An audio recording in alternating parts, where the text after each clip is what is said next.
The Locked On Podcast Network presents the NBA Big 3 in 30. The 3 biggest stories in the NBA from our local experts at the Locked On Podcast Network. We bring you the real story, why it matters, what's next, who wins the big game, and more, all in 30 minutes. The NBA Big 3 in 30 starts now with the biggest stories in the NBA. Luka Doncic suffers an injury scare. Get used to that angsty feeling, Lakers fans. You are Locked On Lakers, your daily Los Angeles Lakers podcast. The weekend's injury scare for Luka Doncic. He suffers a knee contusion against, it was Latvia in the second half of that game. After lighting him up, by the way, it should be noted, in the first half. So he played very well. Left the game. And at the very least, if you were following along on Twitter and just watching headlines go by, as what happened to me, you damn near freaked out, Andy. But it does look like, from a physical standpoint, Luka is okay. Yeah, the sequence happened where Luka, one of his teammates, I think, was essentially trying to take a charge as someone was driving against him, and his teammate ended up getting knocked into Luka, who was in pretty tight space as it was, went into Luka's leg and knee. To me, it didn't, honestly, I saw a lot of the freak out on social media, but then when I actually watched the sequence itself, it didn't look that bad, although you never quite know until you start getting a rundown of what's happened. Luka gets checked out, that sort of thing. But really where you knew it was going to be okay, beyond the fact that the Slovenian national team has actually said in a formal announcement that he's okay, right, was Luka coming back onto the bench in a very good mood without too much time elapsing between the incident and him reemerging. Like, I know it was a little bit scary, or at least anxiety producing in that period, but it didn't last that long. No, and then you started to see like a trickle of news, people watching the broadcast. So they said on the broadcast apparently that he wanted to come back in, and good work, Slovenia. They said no, not going to, in part because when Luka went out of the game, Latvia went on a big run, and I don't think the game was really in reach anymore at that point. It was a friendly, it was a prep game, so it's like, it wasn't part of the tournament. They didn't need him to be in that. There was no reason at all. And again, reportedly practicing again, doing all that. Like he's okay. But that said, Andy, 2 things. First, it was his second game after that sort of initial game. That was the first game he had played live. He skipped Slovenia's next game after that, was back on the floor for this one, and they'd be like 26 at halftime. Like, he was dominant in that first half. So in terms of seeing Luka round into form and look good on the floor and all that stuff, like, fans were getting a classic, like, let's go kind of moment, like, that's our guy kind of thing. And that's in part why it was so scary when he left the floor. But it is okay, first and foremost, I think, now to revert back to, we'll get to the injury question here in a second, but take a minute to be excited by how well he was playing in that first half before he had to leave with the injury. It feels like a continuation of what we saw in that first game with Luka, the first time he had played 5-on-5 since the Lakers were eliminated by the Wolves in Game 5. Famously, the process of becoming skinny Luka involved no 5-on-5 basketball whatsoever. It involved very little basketball, period. But whatever time off between Game 5 and the first game for Slovenia, rust did not seem to be a thing at all. Like, even Game 1, with it not being Luka's most efficient outing, Luka's going to have, just like every great player, inefficient games that have nothing to do with rust. Like, sometimes, yeah, I mean, he was, you just miss shots. He was still right. Is that rust? Is it timing? I don't know. But I mean, he didn't look bad by any stretch. And certainly he looked comfortable. He looked very comfortable. And so, like, you would expect Luka, by the way, to put up big numbers in these games. He typically does, his history playing with Slovenia. If you think the Lakers are going to be a Luka-centric group, certainly Slovenia is as well. But the other part about this is, we were talking about it kind of over the weekend, texting a little bit, like you get used to, it's an Olympic year. LeBron's going to play. Anthony Davis is going to play. Go back a few years. Kobe's going to play, whatever it is. And even now, there are more tournaments. There's that World Cup tournament that didn't exist before, and there are qualifiers, and there are things. There's just a little bit more going on internationally. But at least with the U.S., aside from the Olympics, you generally don't see the most elite players. Like there's that next group, the 1A guys, the B+ guys, a lot of times will play in the qualifiers or the lesser tournaments and things like that. Luka plays everything for Slovenia. If there is an international tournament that Slovenia can play in or qualify for of meaning, Luka's going to play in it. And it's not a negotiable. It's not a thing like, is he going to do it this year? It's not something where you can, as the Lakers or anybody else, whisper in his ear and say, maybe, how about you skip it this year or something like that? He takes that obligation incredibly seriously. It is baked into the Doncic experience. And so Lakers fans are going to have to get used to this type of feeling in the offseason where you are both watching him play with excitement and enjoyment, but maybe kind of looking through your fingers because you're worried the whole time. Look, I'm going to be honest. I don't know how many non-Slovenian Laker/Luka fans are going to be watching this with any form of excitement. I think if most American-born or frankly born anywhere other than Slovenia Laker fans, that's probably true. I mean, I'm just being honest. No, you're right. You're right. No, how many Laker fans who are not Slovenian are going to be watching these games with any excitement, like true inherent excitement? How many of them do you think honestly would prefer Luka do this in the first place? As much as the highlights will be cool to watch after, maybe in the moment, but certainly after the moment, if Luka comes out of it in one piece. The reality is, I think still, if Luka comes out of it in one piece, most of these non-Slovenian Luka fans / now Laker fans, and Zdravo, welcome aboard to all of you, like you're going to prefer Luka doesn't play in these things at all.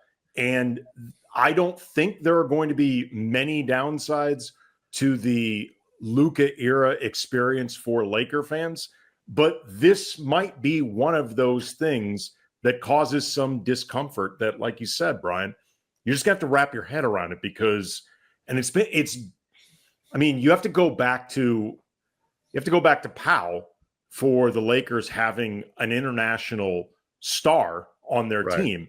But as important as Powell was, he still was not in the pecking order that Luka represents for this team. Like if Powell got hurt playing for Spain, that would be a big deal for the Lakers, but it is not comparatively the same big deal if Kobe had gotten hurt for the Lakers. So again, you're just going to have to get used to this as a Laker fan who was not inherently caught up in Luka's performances for Slovenia in the first place. You were not you're talking about the Laker fan, Andy, who perhaps hadn't planned on watching Eurobasket last January.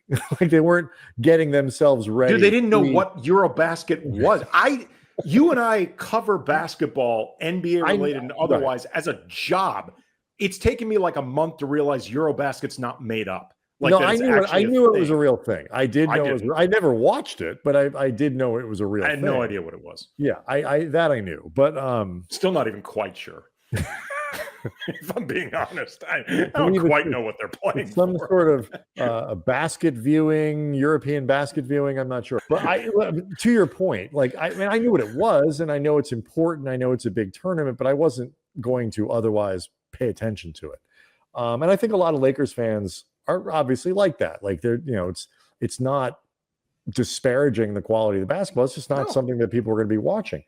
And The important thing is, though, there are two things, and I'll say the first one here and then the second one after the break. The first important thing is, again, you cannot ask him not to play. Like, it can, if there is a year where Luka's banged up, he's coming out, like there's an injury, he finishes the season, like he may make decisions in different off seasons not to play, but the team really can't. It would have to be very risky for Luka to play, for the Lakers to say something, or just flat out he's just injured. Like, and I look, I think Luka gets the responsibility he's got as a professional to the organization, but at the same time, it's a non-negotiable. He's going to play for Slovenia internationally if he is able to, and that's just how it is always going to be. Have you ever decided at the last minute to head to a ball game with friends or family? Maybe it's game day and you suddenly realize you want to be there. That's exactly where Gametime comes in. It's the easiest way to grab last minute tickets without the stress. With the money you save on tickets, you can splurge on food, drinks, merch, or even invite a bigger group to come with you. Gametime makes it possible.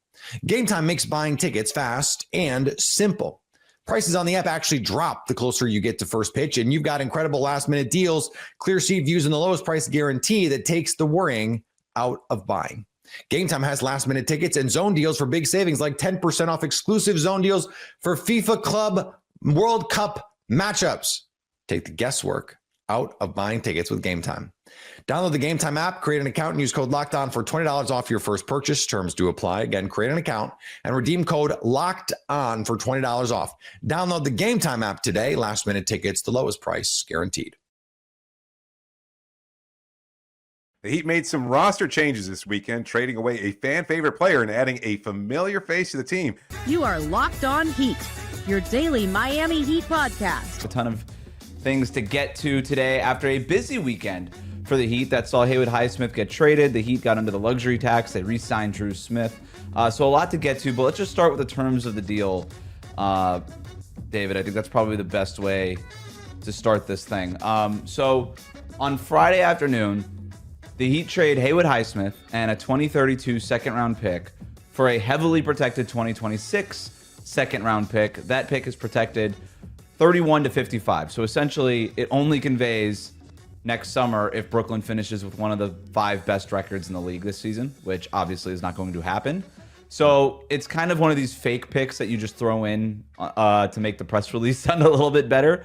It is technically an asset because the Heat can technically trade it between now and February if somebody else wants something to look good on their email press release. But yeah, Miami essentially having to attach a future second-round pick that's unprotected in 2032 to Haywood Highsmith in order to get off of that salary and move him into Brooklyn's cap space. That got them under the luxury tax. And then on Saturday, they go ahead and sign Drew Smith to a 3-year deal. We learned that only the first year is fully guaranteed. The second and third year have partial guarantees to them, and we'll get more details on, when those partial guarantees and all those kinds of things kick in. I'm sure there's outs in that contract for Miami. So it's a 3-year deal, but it's not necessarily a commitment to Drew Smith for 3 years, although they obviously like him, as we'll talk about here. But to me, David, I look at this, when you kind of look at the net of all of the moves that they made, they swapped Haywood Highsmith and a second-round pick for Drew Smith and getting under the luxury tax. They are now $1.9 million under the tax. So that's essentially everything that happened here. I saw a lot of criticism over the move out there. I understand the criticism. It's tough to be like, we had to pay to get off of Haywood Highsmith, who was an asset, a very valuable player to this team. And then they have to use an asset to get off of his contract.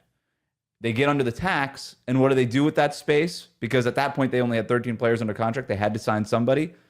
Well, rather than address some other needs on the roster that we could talk about, they re-signed Drew Smith, who last year his season was ended early by an Achilles injury in December. The year before that, he had his season ended early with an ACL tear in Cleveland. And this guy hasn't been able to stay healthy. And yet it does seem like Miami is very committed to him. Like I said, there's a ton to get to with this. We do want to zoom out with some of the issues on asset management and things like that. We can get to that here in a second. But I think the criticism maybe was a little overboard the more I thought about it, the more I was just sort of okay with it, right? Again, I have some other issues about the asset management stuff that we can get to, but look, Miami needed to get under the luxury tax. That was the number one priority. And that was the priority in moving Haywood Highsmith, right? Let's not get this twisted. They traded Haywood Highsmith to get under the tax. That was the primary reason they traded Highsmith, not to add Drew Smith. And I think it's being kind of looked at as they traded Highsmith in favor of Drew Smith. No, they traded Highsmith because they had to get under the tax. That was the primary reason. They did want to bring Drew Smith back, which is something that we've talked about and knew for weeks now. But this was the way that they decided that they could best get under the tax, and it was going to cost you something to get out of the luxury tax. Unfortunately, it cost you Haywood Highsmith and a second-round pick, but they were never going to be able to get under the tax without having to give up anything. Not in today's NBA. It's just too difficult to do that. I get all that. And strangely enough, I'm on the complete opposite end of the spectrum. I think it was more indicative of a team that acts extremely short-sightedly when it comes to roster moves. And it seems, and we've talked about this before, in the pursuit of a superstar player or what happens after they fail to land said superstar. And it almost seems like there is no plan in place. And that's my feeling right now. This has nothing to do with Drew Smith, although I have my criticisms of that move, and it has nothing to do with Drew Smith, the player. But the fact that you feel that the top priority is to get under the luxury tax when you have a 3-and-D player on a relatively inexpensive deal seems ludicrous to me. One of the things that we've talked about all offseason is that now with the acquisition of Norm Powell, maybe you don't have superstar level talent on this roster. You've got star level talent in Hero, Powell, and Bam, but not superstar level. But you do also have a great strength in the terms of you have incredible depth, and you have depth at multiple positions, and you have depth in a position of need, which is wing. We've talked about this before. You asked Pat Riley several seasons ago in the offseason what he was looking for in the draft. Length, right? I mean, length and size. And Haywood provided that. For all of his shortcomings, you could count on him being the guy that you roll out there if you need a stop with a couple possessions left in the game and you want to try to ice it. Haywood was the guy. Sure, you have Bam Adebayo. Sure, you have Davion Mitchell. And maybe now you even have Drew Smith. But I think that kind of sells short what Haywood Highsmith was providing, on top of the fact that he also developed into a pretty consistent three-point shooter. Did he have the most polished offensive repertoire? Absolutely not. But he was a valuable player. And I still think that you could have found a way to move Haywood Highsmith in between now and February without having to attach one of the few picks that you have in the near future. It seems, again, very short-sighted. It's like, no. The only thing that matters right now is getting under the luxury tax. It's like, well, why? I don't give a damn about Mickey Harrison's money. And I think it's absolutely ridiculous to see that that's the priority, to make that the priority. It shouldn't be. This team could have moved Highsmith a few months from now without having to attach a second-round pick. Maybe. We don't know that. And why? Because of his injury issue? Well, yes, he is coming off the injury. They're also, let's remember, the Heat brought no salary back in trading Haywood Highsmith. They were able to offload his entire salary. Yeah, I know. Brooklyn did Miami a favor. I totally get that. Well, not really. They had to attach a second round. They got a nice second round pick out of it. I don't know if anybody did anybody a favor. But Brooklyn had cap space enough in order to take on the $5.5 million that Haywood Highsmith was owed. By February, we don't know if anybody has that kind of cap space available to them. We don't know what kind of moves are out there. And I understand the Mickey Harrison's part, and I got this question a lot when I was tweeting about this on Saturday, was why should we care about getting under the luxury tax? I agree. I think Mickey Harrison should pay for a good team. This is not a good enough team to pay the luxury tax for. And with the new cap restrictions, when you start getting into the repeater tax, which is why they needed to get under the luxury tax, it's not the fear of paying $1 million or $2 million over the tax this year. It's entering that repeater tax and then incurring the restrictions on the team building later. So there are definitely some ways that are short-sighted, and having to lose Haywood Highsmith, who you and I are very much on the Haywood Highsmith train. They are going to miss that guy on this team. They got worse. This is the first time in a long time that they got worse to get under the tax. We have not seen this Heat team make this dramatic of hey, this is about cost savings. We're going to take a step back in order to get under the tax. We haven't seen them do something quite like this in a very long time. And so it definitely hurts, and they're going to miss Haywood Highsmith. But I go back to what I said. If they had to get under the luxury tax, which they Pat Riley said at his end of season press conference they had to do. There was other ways to do it, right? They could have waived and stretched Simone Fontecchio, right? That was out there. That was something that they were reportedly considering. They could have done that. And I got questions about why didn't they do that? They could have done it. They decided we would rather give up the second round pick as opposed to take on that dead cap hit for the next 2 seasons if we waive and stretch Fontecchio. I don't know which one was the right way to go. Would you rather have the second round pick, or would you rather have dead cap on your books for this year and the next 2 years after that? You could argue it either way. It's kind of lousy to have to deal with any of them. They decided we'd rather keep our cap space and as much flexibility moving forward as possible, even if that means getting rid of a second round pick. Now, I do understand the concerns when you zoom out. It feels like they have saved cap space a lot by trading away second round picks. They have a very bad habit of doing this exact thing. Right. Especially if you're going to look at second round picks as a way of bolstering your roster. I mean, we're talking about Pelle Larsson being a potentially significant rotation player. And I don't have to now. Yeah. And I don't know. I mean, this is a team now that's kind of built just like on a hope, on a prayer that somebody will find a way to pop, whether it's an undrafted signee or a second round pick. And it just feels like a very risky way of building a roster. And look, I understand when you look at all the quote unquote assets on this team, there isn't really anybody of much value that you're going to be able to trade away. Like, I think there's 3 players of very pointed value, and that's Bam, Hero, and Powell. After that, it's basically Nikola Jovic, Wiggins. You know, maybe. There's been I don't think there's that much of a market for Andrew looking, Wiggins. Yeah, I don't think there's that much of a market for Andrew Wiggins. I think the book is out, and yeah, I don't see.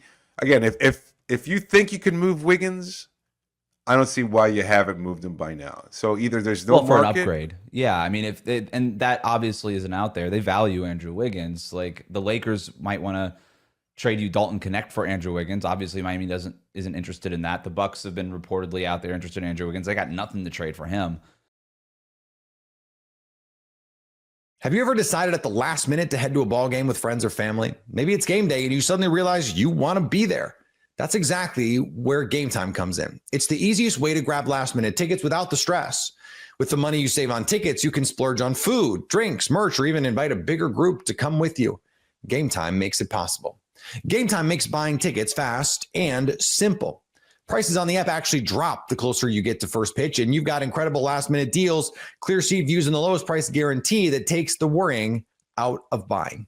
Gametime has last-minute tickets and zone deals for big savings, like 10% off exclusive zone deals for FIFA Club World Cup matchups.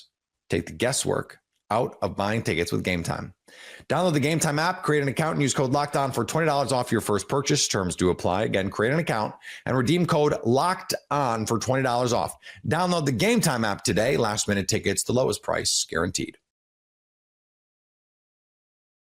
You are Locked On Pacers, your daily Indiana Pacers podcast. More than just a breakdown with the generics of how far they travel in the back-to-backs and all that, Adam Freeman and I run through game by game, looking at the hardest stretches, so you know when they're coming. Spoiler alert, one happens right away. When they come and why they're so important for the Pacers.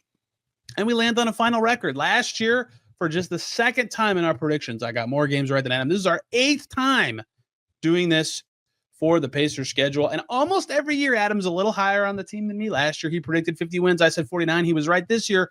For I think the first time we've been doing this, I was higher by quite a bit than him. So much to get to. Let's break down the Pacers schedule and get to official record predictions right now. Let's go. 80 games scheduled. They'll play 2 in-season tournament games, whatever. The Pacers schedule is out. And one of my favorite shows every year, breaking it down. It helps me just as much as it helps you find the soft spots, the hard parts, the really weird travel quirks. Like, why do they have a road trip that's New Orleans and Boston? That's a thing that we'll have to talk about today. We'll break it down stretch by stretch and predict the Pacers record last year. Me within 1 win, him exactly right. It's Adam Friedman back for our, we determined, 8th schedule breakdown show. Adam, hello. I'm so sorry that your name has changed from not over the finals to worried since we started talking. How are you? I am doing okay. I will say it's now been 2 months. Has it been 2 months since the NBA finals? Almost. Give or take? Almost. I'm 4 days I'm probably still not over it, and I probably will not be over it for 3 years. But anyways, I'm trying to move on. So I got 2 replies this week on social media that said, finally back to listening to the podcast. I couldn't do it after the finals. And I was like, man, I did not realize how many people that was. I barely followed free agency. Like I mainly did because I was watching my with Miles, and they had to figure out the downhill effects of that. But if Turner had just signed a deal the first day, I just would have tuned. I mean, I was just so, it was tough. It was hard. I mean, watching Halliburton on the floor, that moment, that like image of him crying on the floor and being in that frustration and looking back at his torn Achilles is like seared in my memory. And that is, it might be right now the worst sports moment of my life. That's not a big deal in terms of life, but like, Peyton Manning's interception used to be number 1 in the Super Bowl, and now it's this, and this might even be worse because it felt like they were going to win it if that didn't happen, and I just feel bad for him, and it's just it's a sad. I'm worried about the team this year. I've never thought about my worst sporting fan moments of my life. Kelly Olynyk Game 7, Blair Walsh missing a 19, whatever it was. Brett Favre's interception against the Saints. Gosh, I'm brutal. Yeah, I mean, Mike Vanderjagt missed a field goal that would have had a game against the Steelers in 2005, but I was a little too young for that. That was after the Bettis fumble. I'll never forget that one.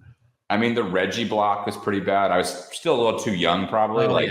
Yeah. But the Reggie block was probably the worst moment in Pacers history up until this point, right? Because like maybe it's not winning that game 4 against the Lakers 2000, but the Halliburton. It's not like it's like a worst moment of like. It's also because of the highs of that, right? Halliburton.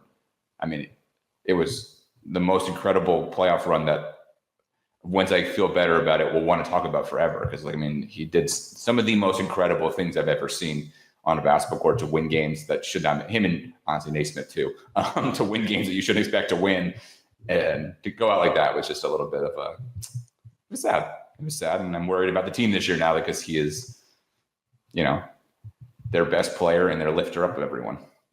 Well, it's time for a new team to make magic. You predicted on the nose 50-32 last year. I said 49-33 that last game in Cleveland. Yes, it was a Cavs game there that I got barely. But the nature of which games we actually picked correct and wrong, I got 51 right and you got 41 right. So alas, we've determined that I'm either 1-7 or 2-6 in our time doing this. So hopefully I can, for the first time ever, repeat victories. This is my first win since the COVID year. I have to imagine my big problem was I don't think I probably had Cleveland being as good as they were. And I probably missed every one of those games in some ways. Detroit was better than I thought they were going to be. There were a few teams that were just like a lot, like Detroit especially. That team was terrible 2 years ago to the point like I thought, no way they win 40 games, and they probably won like 45 last year. So that's how I usually do it based on what I think a team is. So that's speaking of the importance of quality of opponents, it would appear that one of the key stretches for the Pacers season, Adam, is their first 10 games, which are quite hard out of the gate. And they're going to have a lot of challenging stretches this year. This is a theme of last year too, where like everyone in the NBA is almost everybody, not everybody is trying, right? So there's not as many like cupcake stretches as there used to be in the way that the league's kind of evolved and made it easier for teams to get towards competing. But the first 10 games, they host OKC in the finals rematch, then a 3-game road trip against playoff teams. Well, maybe Dallas, we'll see, in the West. Atlanta, Golden State, Milwaukee, Brooklyn homestand. They can win some of those, I guess. Then at Denver, at Golden State on a back-to-back to end it. That is among the hardest first 10 games I can recall them having in my time covering the team at all. It's not like so brutal, but it is really, really tough to start the year. And they've had bad starts too now I guess they had a good start 2 years ago. Last year was bad, right? 10-15 to start. Yeah, last year if they didn't win that Boston game in overtime, they'd have been 1-4 to open the season with some horrible losses. Yeah, I mean, with this team, the thing is they don't usually throw in the towel. There's maybe that like 1.5 year stretch where they did present seasons of that, and they usually are able to rack up some March wins when it gets the dog days of basketball, because that's when you start to see teams that are sort of just like trying to get the top 5 pick. But this year will be interesting because I don't know if there's that many teams I think they're better than on paper, where I think last year, I don't know. They were the second best team in the league last year at the end of it, but like record wise, they were in the top 8 and they could compete with any of the teams. I'm not sure I think that this year. And it hasn't, it's been a few years, right? Probably going into the 2023 season, I thought that. And that was about the last time. Like this year, I thought they were going to be decent. That's hence why I thought they win 50 games, right? Well, 3 back-to-backs in these first 10 games as well. Fun. The NBA. Why is the NBA schedule 82 games? I mean, I know. Can it just be dude, I could talk about this all day, but like every problem with the NBA goes back to the fact that they play too many games. Every single one. They should play every team twice. And then every team in their division 3 times, and maybe a few other in the conference 3 times. And that should be it. 60-something games to get you there. 56. Perfect. Call it a day. Yep. All right, let's go. First 5. OKC at home, at Memphis, at Minnesota on a back-to-back, at Dallas versus Atlanta. I will give them a win in Memphis and a win against the Hawks and losses in the rest. Though I will say this, I say this every year. In the opening game, you literally never know, right? They won in Detroit last year in a fun one. They won some games at home against tough opponents. It's the home opener. Like everybody's going to be juiced up at this finals rematch. The Thunder are so good that I'm going with what I'm going with there, but it would not surprise me at all if they won that game. Oh, now I'm already. I'm going to go win against the Thunder. I think there's an emotional. Look at you. But lost Grizzlies, lost Timberwolves, lost in Dallas, win against the Hawks. What'd you say for Hawks? Win against the Hawks. They're at home. All right. So Atlanta, who's going to be quite good this year. We are both getting the Pacers back on track after. Are they going to be quite good this year? I am quite interested in the Hawks. Or are they just going to be better because like every team got worse except for one? Like is Atlanta just basically because they stay the same and the crop came down? I think getting Porzingis and Alexander Walker will make them better than last year. I'm not convinced Porzingis can play a full season, but maybe he will be healthy the first 5 games, so maybe that should be a factor. Here's my hot Atlanta take. I don't think Porzingis is going to start. Okay, next 5. Back-to-back after that Atlanta game versus Golden State. Then, Miles Turner's coming to Indy. Brooklyn. All right, a free square. At Denver, and then a back-to-back in Golden State. So the Pacers see Steph both times this season in their first 10 games. I'll give them a win against Milwaukee, Brooklyn. I think that might be it for that stretch just because of the back-to-back there for me. I think just a win against Brooklyn. Oof. So you think that the juice of the Milwaukee game will not be enough for them?